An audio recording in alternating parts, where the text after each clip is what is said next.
Hi guys, Ian here. In this video, we are going to discuss Python memory management in detail. Now, this Python memory management system is managed by the Python memory manager. It is what carries out the allocation and deallocation of memory to objects or values of a variable. And this process is automatic unless otherwise. Now, before we move forward and discuss how the allocation and deallocation is carried out, let's first discuss what static memory allocation and dynamic memory allocation is. Now, languages like C, C++, and Java have to explicitly or beforehand declare the type of data that they are going to store in a variable, whereas in languages like Python, JavaScript, PHP, and so on, you don't have to worry about assigning the data beforehand to the values of a variable, because in Python, the Python interpreter does that when you execute the code, and it assigns the appropriate data type to the value of a variable. Now, as you can see here on the screen, I have a C language code here. As you can see here, I have already declared the type of data that I have stored in this variable num. Whereas in Python, you don't have to worry about declaring the data type before executing the code, because the data type allocation or the data type assigning is done by the Python interpreter itself. Now, if I want to update the value here of this variable num, let's say I do num equals j, double quotes, close, and try to update the value of this variable num. Now, this code will throw me an error because I'm not mentioning the data type of this value. On the other hand, if I try to update the value of this variable a in Python, it will happily do so, and this Python interpreter will not throw me an error because the Python memory allocation is dynamic. Now, let's see what kind of memory Python uses. Python uses two types of memory to store variables and their objects, or variables and their values. Stack memory is where references to objects, function calls,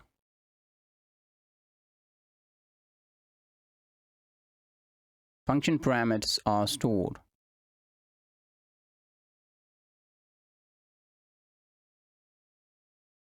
Whereas in heap memory, the values or the objects of these variables are stored.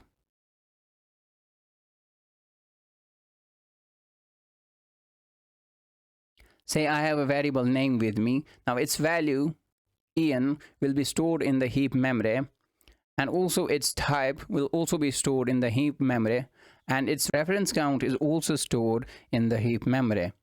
All these values, types, and reference counts are stored in the heap memory for a longer period of time, whereas these are stored for temporary uses. Here I have a code snippet with me. This function call here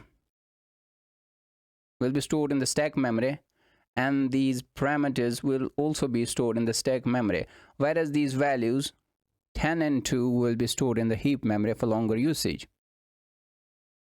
Now, what makes a reference? When we declare a variable a and we assign it a value, say 10, this is what makes a reference. Now, this variable a is pointing to this object which is 10 in the memory. Now, if you want to find the address of this value in the memory, you could use the method called id method and find out its address in the memory. Now, this is what makes a reference. Also, if we have multiple variables such as a equals 10, b equals 10, c equals 10, all these variables will point to the same object, and these variables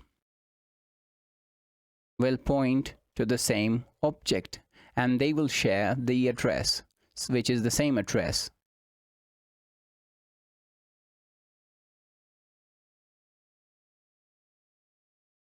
Now, let's say if I want to update the value of this variable a to something else, let's say 23. Now, what will happen in the memory is that this variable a will no longer be pointing to this value 10. Rather, this A will be now pointing to this new value. That is because the fundamental data types in Python by default are immutable, meaning these values will get separate memory addresses or memory storage in the memory. And the reason for this is because integer data type in Python is immutable. Immutable meaning once the value has been created or set, it cannot be modified further. Now let's see what increases the rep count and what decreases the rep count.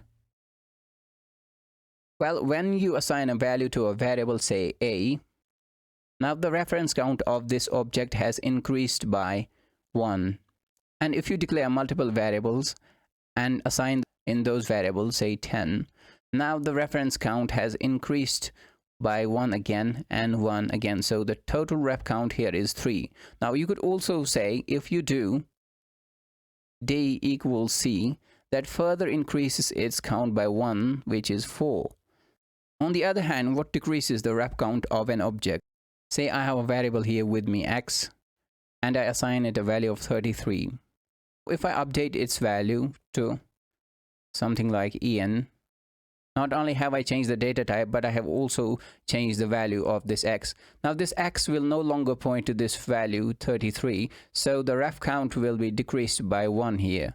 The other ways the ref count of an object decreases is when you assign it a different value. Say I assign it a value of true, which is the boolean value. Now the ref count of this x decreases again, which is the ref count of this object. Object en decreases by 1.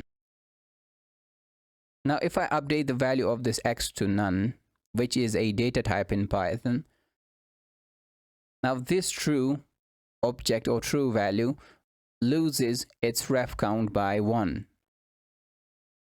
Say I delete the reference of this none value using the del keyword. So what will happen is that the ref count of this none value will get decreased by 1. So this is what decreases the ref count of an object. Now let's see what are the techniques involving garbage collection.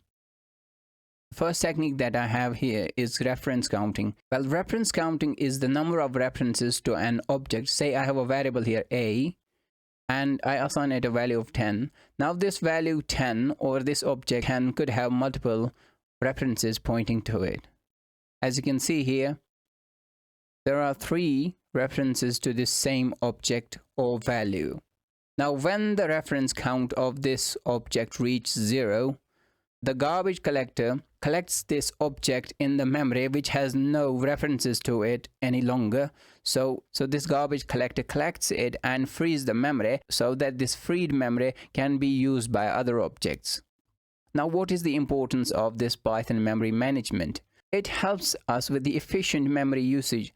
When an object has no references to it any longer, say what will happen is that it will cause memory leak, meaning that an object has no references to it and the Python memory manager doesn't collect this object, and at some point your program will crash out or stop running, which is not good for us. So it is important that this unused or this memory that this object has occupied is freed so that this memory can be used by other objects. The other use of this memory management in Python is that it helps you to execute or run your code faster. Now if you want to check whether the garbage collector is enabled in your system or not, what you could do is you could import a module named gc and then call upon this function which is enabled, and if it returns true, that means the garbage collector is on, and if it is turned off, what you could do is you could type this method which is enable gc.enable and then you could manually enable it. Alternatively, if you want to disable the garbage collector, then you could type gc.disable and this will disable the garbage collector. Now if you want to collect the garbage by yourself manually, then you could type gc.collect and this will collect the garbage for you manually. Now this was all about memory management in Python. I'll see you in the next one.